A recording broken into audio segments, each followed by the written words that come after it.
A very good afternoon to one and all present here, respected Principal Madam, respected all the head of the department of Uchina College, my esteemed colleagues, and all my dear students. Uh, Today I am standing before you to present a brief introduction on philosophy. So, my first question is, what is philosophy? People have a general perception about philosophy that philosophy, whatever thing that is not understood to us, is philosophy. अरे यार ये तो बहुत philosophical बात कर दिया. People usually have that perception कि a person having long beard, wearing a kurta pajama, sitting on the in the corner of a room and with eternity thought. And if we ask that person something, he reply us in that manner कि nothing is understood, everything got answered. So this is all about the perception that people have about philosophy. But what is philosophy? Let us consider philosophy कि हम लोग को कुछ नहीं पता. We do not know. Okay. What philosophy is, we do not know. But something is clear that philosophy is the very basis of human life. Philosophy is the life breath of human being. It is due to philosophy we human beings are differentiated from the animals. Philosophy is the basis for the revolution, great revolutions, which is further responsible not for just change in the society. Revolution led to the fundamental changes like political, social, economical, cultural, mindset, everything got changed. The basis for that has been philosophy only.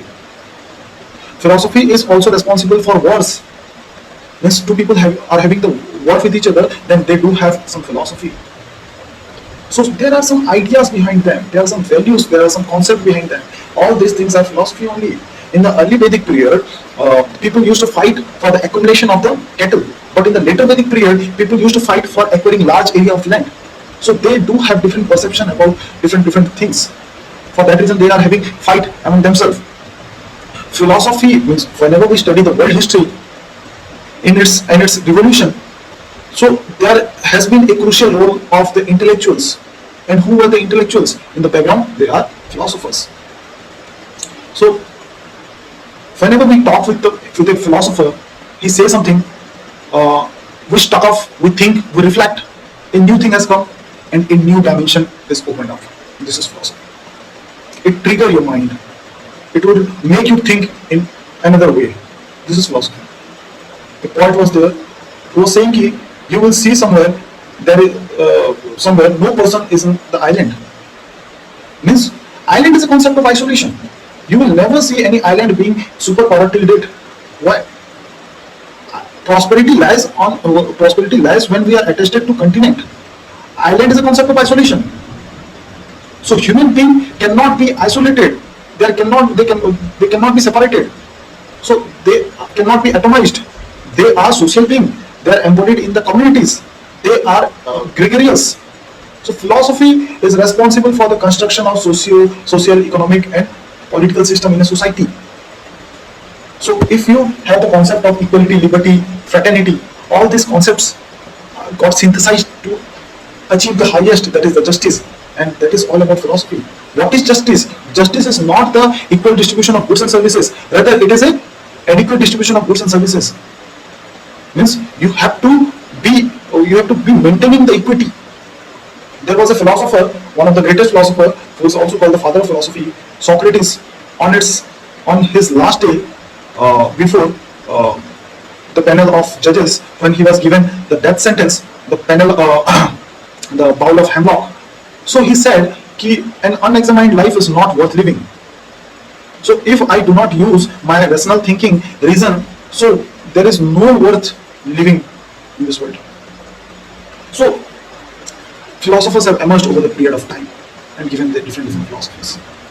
So philosophy is responsible for the construction of political thoughts, political thinking. If you are, it triggers your mind. You are thinking in one dimension, it got changed to another dimension.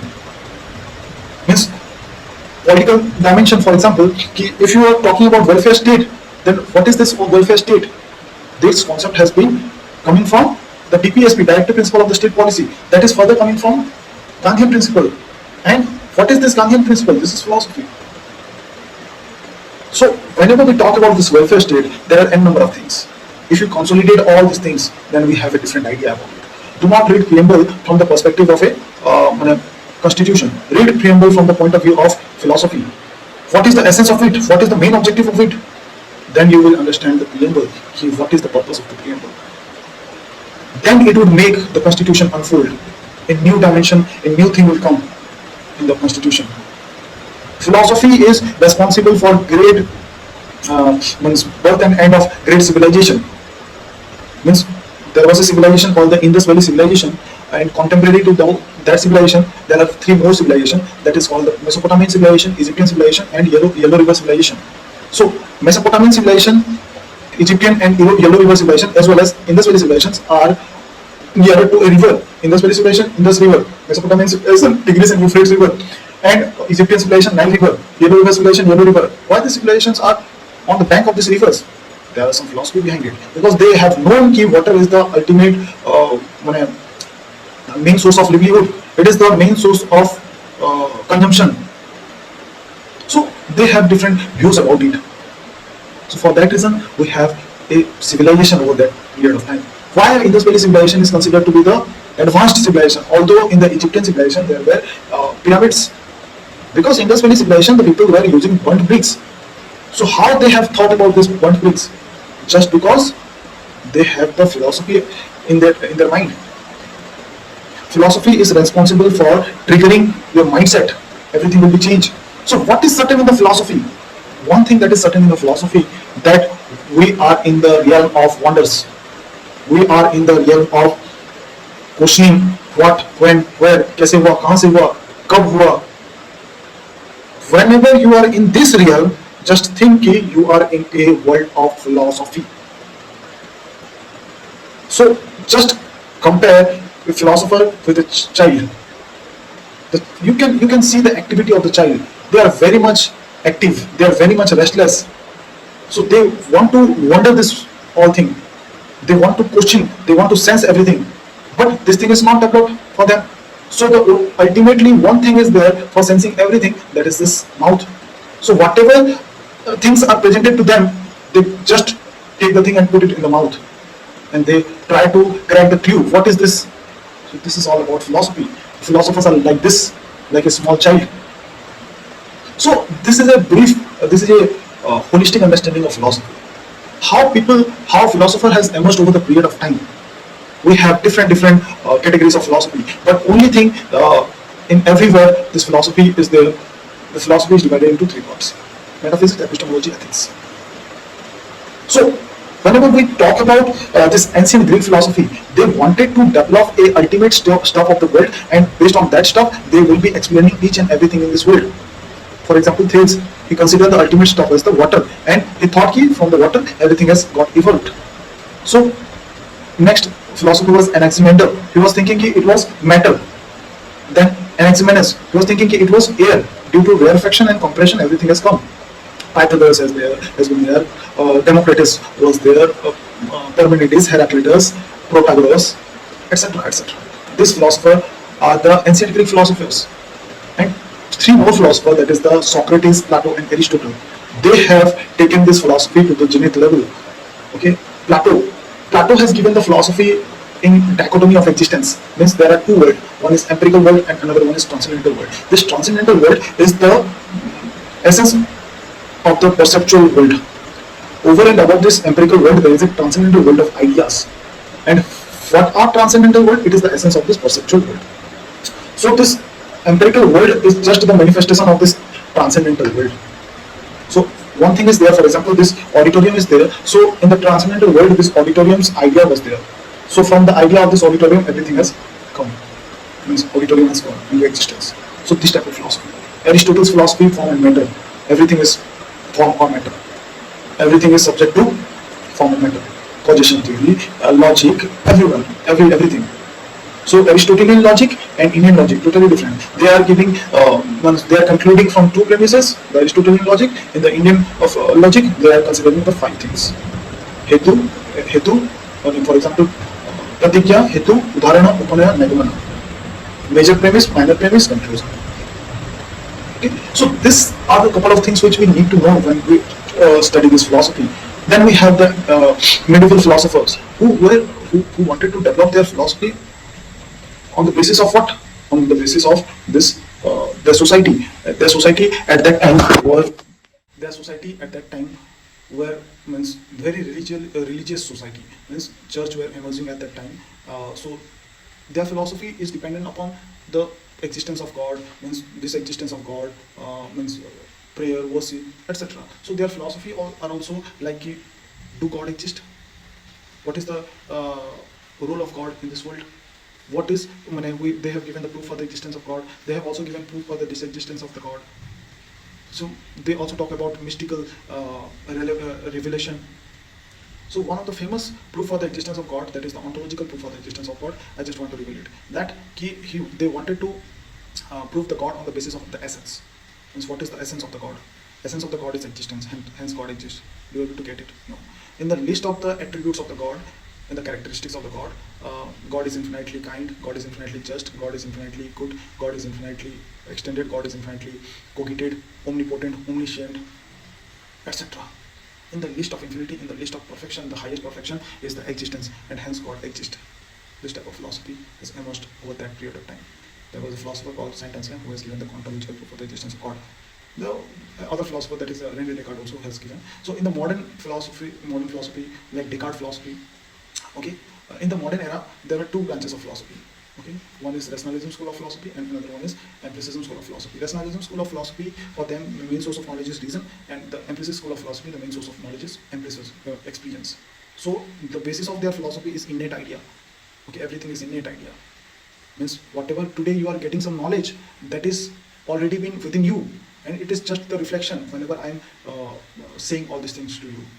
Okay, so Descartes was a philosopher. So the father of this modern philosophy, or the father of rationalism, is René Descartes. He was a mathematician. He wanted to develop a mathematical method in the philosophy, so he started a Cartesian method, and then he has started the method of doubt. He has doubted everything, and even sense testimony, this science, everything he has doubted. He didn't left anything. So at the end he came to the conclusion that I can doubt everything, but I cannot doubt one thing, that is the doubt itself. If I doubt the doubt, the very word doubt itself becomes the doubt, and hence I cannot doubt the doubt. Though the process of doubting cannot be doubted. As this doubting cannot be doubted, the doubter cannot be doubted. So this presupposes thinking cannot be doubted, so thinker cannot be doubted. So I think, therefore I am, cogito ergo sum. This is very rational, this is very logical. So he has developed the axiom, that is the cogito, and he will be deducing each and everything, and he will explain this world. So Spinoza was there, nature worship, okay, means all is God, God is all type of philosophy. Leibniz, pluralistic philosophy, world in miniature. So this type of philosophies were emerging at the time of modern era. But their main problem was dogmatism. They ended in the dogmatism. Whereas in the empiricism school of philosophy, their main source is experience. So whatever they will experience, they will accept it, otherwise they will reject it. So there were three philosophers, John Locke, Berkeley, and Hume. So what is this? Can anybody tell me what is this? This is not a pen. You are giving me the answer of this, the name of this object. I'm asking you what is this? This is only the supposition and supporting of the qualities. So this is all about this. Means whenever you are eating apple, you are experiencing this apple, or you are experiencing the attribute of the apple, that is the redness, softness, sweetness, hardness. That attributes are experienced by you. So this is nothing but a what supposed support of qualities. I know it is something, but what it is I do not know. This type of philosophy. Berkeley's philosophy entirely rejected the materialistic world. Whatever is there is this. Means, for example, this is object. So this object is all about the qualities, and qualities exist as an idea in the mind. So idea exists, the object do not exist. So Hume philosophy, he has rejected everything. So he was proceeding towards skepticism. So both the philosophy has ended with dogmatism and skepticism. And those philosophies were rectified by the Kant. He said knowledge is the equal contribution of reason and experience, and for that reason he was considered to be the most consistent, as well as the most one of the greatest philosopher of time. So Immanuel Kant. Then we have Hegelian philosophy, dialectical materialism, G. E. Moore's philosophy, critique to the idealism. Okay, and then we have this Russell's philosophy, Wittgenstein philosophy, that is language is the reality of this world. Means whatever you are saying, these propositions should have a a relation with the facts, that is the reality. For example, if you are saying grass is green, that should have a one-to-one correspondence with this reality, means grass to be real and green to be real in this reality. So this type of philosophies are there. We have phenomenology, we have existentialism, okay, so we have pragmatism. So different philosophers have emerged over the period of time. In Indian philosophy also we have two schools of philosophy, that is the orthodox and heterodox. Orthodox school of philosophy believes in the existence of Veda, and heterodox school of philosophy believes in the non-existence of, means do not believe in the authority of the Veda. Okay.